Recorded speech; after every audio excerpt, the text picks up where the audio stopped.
Hello guys! So in my previous video I showed you how to make ragu, but now we're going to make my absolute favorite dish, lasagna. When I used to be a meat eater, I thought I could never go without meat because I love lasagna so much that I didn't think I could go without. Until I found this perfect vegetarian lasagna made with my ragu that totally reminds me of the traditional lasagna that my grandma used to make, and I'm totally satisfied. So, without any further ado, let's get started. To make lasagna, you'll need some ragu, which is usually a meat sauce, but check out my previous video to make a delicious meatless ragu. It's linked in the description below, and trust me, you won't regret it. Based on the size of the pan you will use, you may need to double up the dose of the ragu recipe, but this here is the quantity I used for my pan. It's the same exact recipe, but I increased all the ingredients of a quarter, not to run out of ragu. Another important ingredient to make a delicious lasagna is obviously the bechamel, or in Italian we would call it bechamella, which is a white sauce. Let's make it together. I'm making double the dose because I like to have some extra. In a saucepan, melt the butter at low heat. It will take just a few seconds, and then remove it from the burner and start to add the flour. Mix everything using a whisk until you get a smooth mixture. I suggest warming up the milk. I am throwing it in the microwave for a few minutes, and then bring everything back to the burner and gradually add the milk. For a vegan version, you could use unsweetened soy milk or any other plant-based milk, and you can substitute the butter with olive oil. Now I mix with the whisk to avoid clumps. It's important to stir the bottom of the pan too, because it's where it is easier for the mixture to settle. Cook it for about 5 minutes at low to medium heat until the bechamel starts to boil. Then turn off the heat and add the salt. Give it a last quick stir and take it off the burner. And now I add some nutmeg, which will aromatize the bechamel.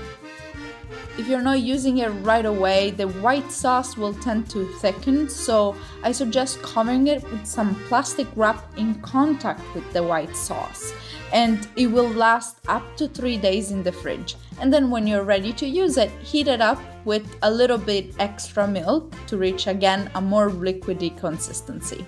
When making a lasagna, I suggest using both the sauces, the ragu and the bechamel, when they are really hot.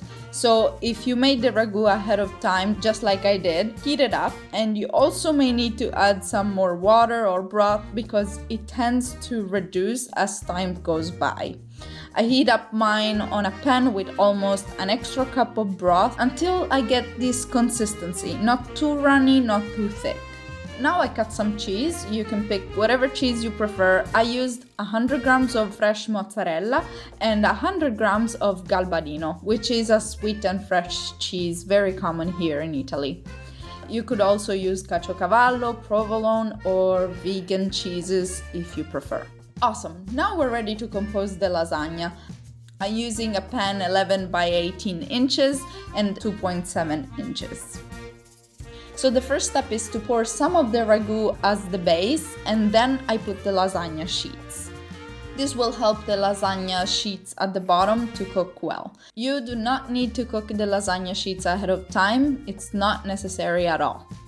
Then I cover the first layer with some more ragu, then I pour some of the bechamel and some cheese.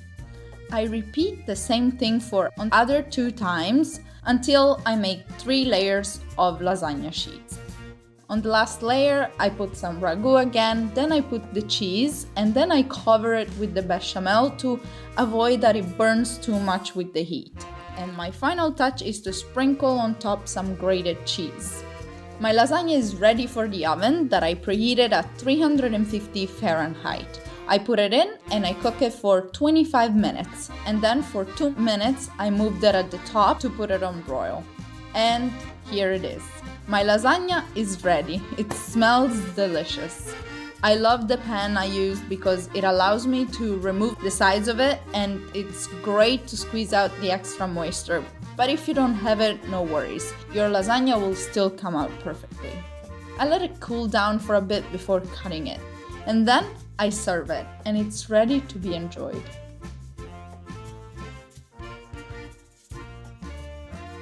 Now let's try it.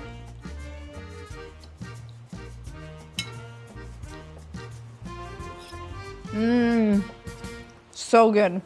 Thank you so much for watching. I hope you guys enjoyed this recipe. If you did, leave it a thumbs up and subscribe for new weekly videos. And also, if you would like to grab the recipe, click the link down in the description. It's free. Bye bye.